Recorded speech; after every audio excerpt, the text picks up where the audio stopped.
sur ces deux points-là. Monsieur Nyalem Bari, vous avez la parole. OK. Merci beaucoup de me permettre de m'exprimer sur ces questions très importantes qui préoccupent tout Guinéen aujourd'hui. Premier point, les femmes. Leur marche a forcément plus d'impact que les marches organisées par les populations prises globalement. Donc, chaque fois qu'elles s'impliquent, on le sait, en 2009, leur présence au stade avait pesé beaucoup. Et aujourd'hui, leur marche, c'est difficile de leur interdire de marcher. C'est difficile de les réprimer comme on le fait avec les autres. Donc, c'est plus facile d'avoir beaucoup plus de résultats. Et on a vu que c'est toutes les femmes de Guinée qui sont engagées, les femmes de tous bords. C'est salutaire et c'est à encourager. Maintenant, concernant le silence des religieux pour le moment, je pense qu'il faut souligner les deux cas. Un premier cas, il y a une partie des religieux qui sont achetés. En fait, des gens qui n'ont pas de quoi vivre ou qui ont renoncé aux valeurs qui incarnent leur rôle dans la société. C'est facile d'acheter ces gens-là. Et surtout quand on a une politique qui consiste à affamer la population et ensuite à venir l'acheter à bas prix, ça marche très vite. L'argent que le pouvoir aujourd'hui distribue aux imams qui sont à sa cause, aux prêtres qui sont à sa cause, cet argent-là aurait suffi pour subventionner un peu le niveau de vie de ces imams et leur donner une certaine indépendance financière. Mais le pouvoir utilise la politique d'affamer la population d'abord, ensuite de l'acheter à bas prix. C'est connu de tous, c'est une politique qui marche partout. Et la deuxième catégorie, c'est les imams qui se taisent, c'est les religieux qui se taisent pour le moment. Donc sur ces religieux, je le dis chaque fois à mes amis qui sont aussi au FNDC, de ne pas avoir un jugement très dur sur eux, parce que pour le moment, le discours que M. Alpha Condé tient en bas est celui qu'il tient à travers ses agissements sont différents. Donc peut-être qu'il dit à ses imams, moi je n'ai jamais dit que je vais faire le troisième mandat, et ils sont là à crier sur tous les toits, donc vous n'avez pas à vous mêler jusqu'à ce moment. Donc je pense que donnons le temps à ces imams-là. Le jour où M. Alpha Condé va faire encore de façon plus ouverte, il va prendre le pas vers, je vais dire, la fin de sa carrière politique. Donc, on va écouter ces imams. Pour le moment, ne les tâchons pas d'imams, je ne sais pas, de religieux achetés. Tous qui ne sont pas encore exprimés pour moi, on peut leur donner le bénéfice du doute jusqu'à ce que M. Alpha Condé aille à la forfaiture suprême. Ok. Merci beaucoup, monsieur Bari, sur ce commentaire par rapport à ces deux points. Monsieur Mohamed Saliou, avez-vous vous aussi quelque chose à me dire par rapport à ces deux points-là? Mohamed Saliou. Oui, il faut rappeler aussi que nous sommes en live sur Facebook également. On est suivi par des centaines de gens en direct sur Facebook. Ok. Voilà, c'est ce que. Très bien. Voilà, c'est ce que j'avais à noter, quoi. Donc, pour le moment, nous avons épuisé quand même ces deux points. Hein. Nous devons reprendre, disons, on prend une pause de 1 minute, le temps de boire un peu d'eau et ensuite de revenir là. En attendant, la régie nous balance une petite pause musicale, s'il vous plaît. Merci. La pire des choses, c'est pas la méchanceté des gens mauvais, c'est le silence des gens bien.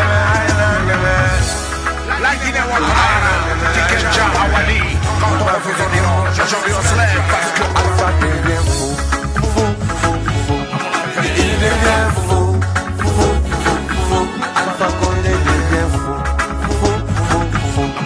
Il devient fou. Alpha Condé devient fou.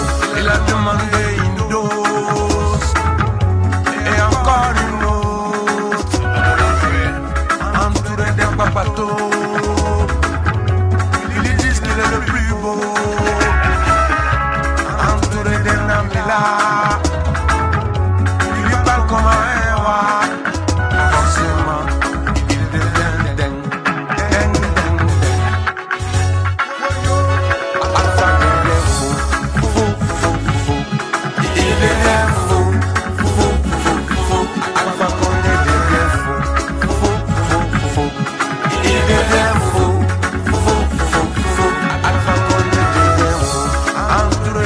château. Ils lui disent qu'il est le roi. Entouré d'un homme là. Ils lui disent que sans lui, le pays est foutu. Non, non, avant lui, il y avait des présidents. Non, non, après lui, il y aura toujours des présidents ici. Fou, fou, fou. Il était fou, fou, fou, fou. Alpha Condé devient fou. Fou, fou. Voilà, merci beaucoup la régie, merci beaucoup. Merci beaucoup. Nous allons revenir sur le débat que je vois très très intéressant parce que effectivement nos invités nous sont en train de nous gâter avec de très bons commentaires, des commentaires pertinents par rapport aux sujets qui sont posés. Donc nous allons aborder pratiquement un troisième point qui est non moins important aussi. Parce que vous savez que dans tout mouvement de contestation, surtout aujourd'hui dans notre cas, c'est extrêmement important, c'est dur, parce que le FNDC, disons, affronte beaucoup de difficultés par rapport, disons, à tout ce que le gouvernement, tout ce que le clan d'Alpha Condé est en train de faire par rapport pour leur empêcher de tourner rond. Et c'est dans ce cas même que pratiquement ils ont essayé de décapiter le mouvement, en mettant en prison d'une manière arbitraire et d'une manière vraiment barbare tous les dirigeants pratiquement de FNDC, pensant que FNDC, disons, peut être décapité comme ça. Mais je pense qu'ils se sont trompés parce qu'ils ont vu depuis effectivement que, disons, ces dirigeants-là sont effectivement, disons, au niveau des geôles en Guinée, que le mouvement devient de plus en plus suivi, de plus en plus grand. Et aujourd'hui, on parle de FNDC comme, disons, un état d'esprit. Mais j'ai un peu de questions par rapport à ça. Parce qu'on a vu effectivement pratiquement dans l'histoire des mouvements de révolution, dans l'histoire des mouvements, disons, de contestation, à un certain point, effectivement, le mouvement commence effectivement à perdre du poids, à perdre de l'élan. Et pour éviter cela, il faudrait effectivement qu'il y ait la proposition d'autres stratégies, d'autres, disons, comportements par rapport, disons, aux questions qui sont posées par le FNDC. Aujourd'hui, je vais demander à mes invités, qu'est-ce que vous pensez par rapport à ça? C'est-à-dire, est-ce qu'aujourd'hui, il est important de penser, de proposer d'autres stratégies qui non seulement, qui ne restent pas seulement la rue, qui ne restent pas seulement effectivement les manifestations, même si aujourd'hui en Guinée, l'unique mode de contestation est la rue. Donc, je voudrais vous demander tout simplement s'il y a effectivement d'autres stratégies à mettre sur pied, disons, pour maintenir la mobilisation, sachant surtout que le camp adverse fait du tout pour, disons, empêcher, pour anéantir toute protestation. Sur ce point, je vais donner la parole à M. Tchernobari pour qu'il puisse nous faire un petit commentaire par rapport à ce point-là. M. Tchernobari, vous avez la parole. Merci beaucoup. Merci, M. Diallo. Ben, écoutez, personnellement, je ne vois aucune autre stratégie autre que cette mobilisation, cette manifestation. Pourquoi? Juste parce que, vous savez, je crois que tout avait été fait. Si vous vous rappelez, si vous vous rappelez dans le passé, au temps de l'opposition, quand l'opposition était là, elle avait utilisé tous les recours possibles, tout ce qu'on pouvait faire pour amener M. Alpha Condé et son gouvernement à la raison.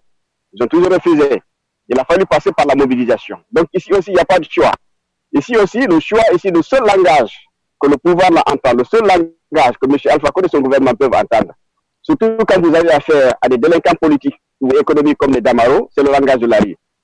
C'est difficile. C'est difficile. Pourquoi? Parce que c'est en fait, on paye un lourd tribut puisqu'il y a des morts.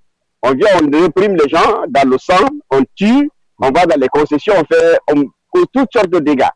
Donc, ici, la seule solution que nous avons ici, comme vous venez de le dire tout à l'heure, le fait d'arrêter le leader du FNDC avait fait penser au pouvoir qu'il allait, si vous voulez, démoraliser, si vous voulez, les populations qui sont là, qui sont prêtes à manifester contre, si vous voulez, cette modification constitutionnelle ou son remplacement par une autre. Tel n'est pas le cas. Vous avez vu les multiples mobilisations, aussi bien à Conakry qu'à l'intérieur du pays. Donc c'est payant. Maintenant, peut-être là, regardez, même l'Afrique aujourd'hui, les autres pays africains, si vous prenez le cas du Sénégal, d'ailleurs, je viens de lire quelque part qu'il y a d'autres pays africains comme le Burkina Faso qui sont prêts à donner un coup de main, si vous voulez, au FNDC de la Guinée. Donc c'est quelque chose de salutaire. Donc ici, nous n'avons pas d'autre choix. Puisqu'Alpha Condé et son gouvernement ne comprennent aucun autre langage. C'est seul le langage de la rue qu'ils peuvent comprendre. Donc là, ce qu'il faut faire, il faut manifester, il faut organiser les manifestations, il faut les intensifier, faire en sorte pour ramener ce pouvoir-là sur la raison. C'est la seule solution que nous avons. Voilà, moi, c'est ce que je vois comme solution. Merci beaucoup, M. Tchernos. C'est pertinent. Donc, pour dire effectivement que la mobilisation continue, la mobilisation doit rester maintenue par rapport, disons, à la lutte que mène le FNDC. Monsieur Bartheleb, qu'est-ce que vous en pensez, vous? Voilà, pratiquement, je ne peux pas dire plus que ce que M. Barry vient de dire. Quand il a en face de toi un dictateur comme Alpha Condé, apparemment qui n'a même pas peur de Dieu, il faut oser le dire aujourd'hui, Alpha Condé nous a dit qu'il faut, partout il y a eu un troisième mandat, il y a eu des morts. Qu'est-ce que cela veut dire? Lui, il fait un troisième mandat. Et il nous a dit de façon claire. Les gens pensent que le reste guinéen n'écoute pas ou qu'ils ne savent pas écouter. Alpha Condé l'a dit à un journal, je pense, sénégalais. Ouais. Je vais essayer de me rappeler exactement ce qu'il a dit. Oui, il a dit. Il dit, en cas de changement de constitution, c'est que tout le compteur revient à zéro. S'il y a constitution, il y aura troisième mandat. Exactement. Je peux vous mettre même son extrait de l'émission tout de suite. Oui, effectivement. La régie peut nous mettre très rapidement ces deux paroles que Alpha Condé avait annoncées. Mais si la nouvelle constitution, il n'y a pas de deuxième mandat. Si il y a une référendum de la constitution, il y a un deuxième mandat. Si c'est une nouvelle constitution, il n'y a pas de deuxième mandat ou pas. C'est pas une nouvelle constitution.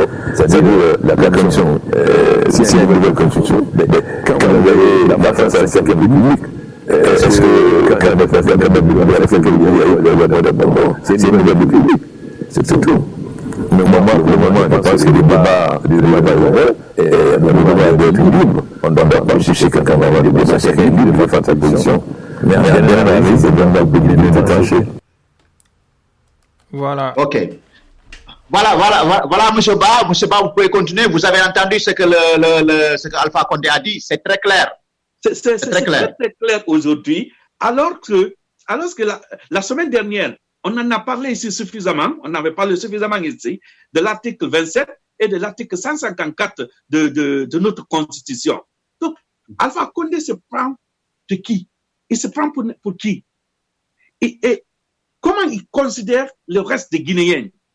Et quoi être le seul intelligent? Et je vous dis, dans les institutions guinéennes, que ce soit des institutions républicaines, ou que ce soit des organisations privées ou les partis politiques ou quoi que ce soit, les chefs se croient être les seuls capables, ils se croient être les seuls intelligents, ils se croient être les seuls qui peuvent proposer quelque chose.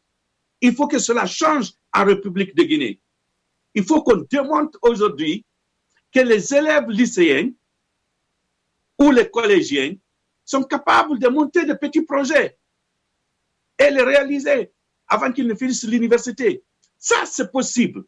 Donc, il ne faut pas montrer, parce que tu es devant, c'est toi seul qui connais. Et c'est ce qu'Alpha Condé est en train aujourd'hui de montrer en Guinée. Donc, comme je le disais, il faut créer le rapport de force. Le dictateur ne connaît que le rapport de force. Le FNDC ne doit pas